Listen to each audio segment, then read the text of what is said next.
الف لام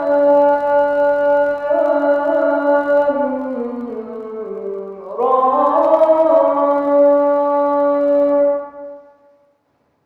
كتاب أنزلناه إليك لتخرج الناس من الظلمات إلى النور.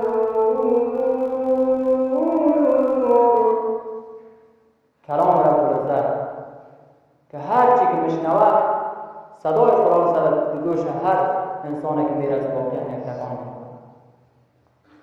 خود کلام رب العزت وقتی تلاوت میشه ما و شما یقین حاصل میکنیم اگر مسلمان باشه کافر باشه واقعا این عجیب یک کلامی است که هرگز بشری را آورده نمی‌کنه.